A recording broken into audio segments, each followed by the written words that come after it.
ایک آدمی گھر پھر سے دیر آیا۔ آدھی رات تھی اور پڑوسیوں کے کتے بھونک بھونک کر ہلکان ہو رہے تھے۔ اس نے ہمیشہ کی طرح بہت پی رکھی تھی اور اسے اپنا کوئی ہوش نہیں تھا۔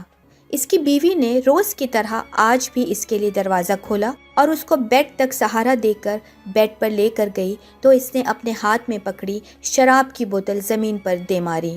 بیوی نے دیکھا کہ نیچے سارے کانچ ہی کانچ پھیل گئے ہیں، لیکن اس نے اپنے خاوند کو کچھ نہ بولا، بلکہ اس کے جوتے اتارے، پھر اس کے کپڑے اتارے، اس کے اوپر کمبل ڈالا اور اس کو سلا دیا۔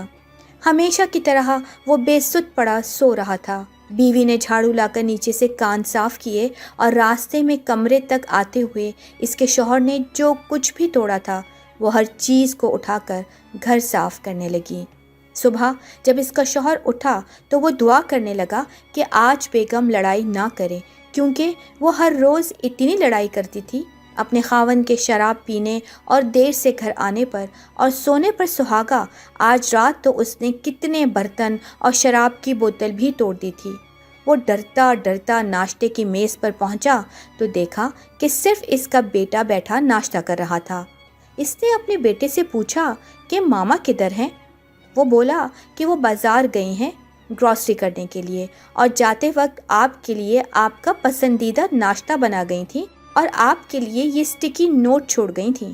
اس نے حیرت سے سٹیکی نوٹ پڑھا تو لکھا تھا، میری جان، میں ابھی آدھے گھنٹے تک واپس آ رہی ہوں، آپ ناشتہ کریں، آپ کا پسندیدہ ناشتہ بنایا ہے آج۔ I really love you a lot۔ وہ حیران اور پریشان تھا کہ یہ کیا ماجرا ہے، بیگم آج لڑ کیوں نہیں رہی اور اتنا پیار کیوں جتا رہی ہے؟ اس نے اپنے بیٹے سے پوچھا کہ تمہاری ماما کی طبیعت تو ٹھیک ہے، پاگل تو نہیں ہو گئی، میرے ساتھ اتنا اچھا سلوک کیوں کر رہی ہے آج؟ بیٹا ہنسا اور بولا، پاپا، ماما نے مجھے ابھی جانے سے پہلے بتایا تھا کہ رات کو جب وہ آپ کے جوتے، موزے اور کپڑے اتار رہی تھیں تو آپ پرسکون ہو کر سو سکیں، تو آپ نے اتنی پی رکھی تھی کہ آپ نے ماما کو پہچانا ہی نہیں اور آپ نے ان کو بولا کہ او بی بی، میں کوئی ایسا ویسا آدمی نہیں ہوں، خدا کا خوف کرو، پیچھے ہٹو، میں شادی شدہ ہوں۔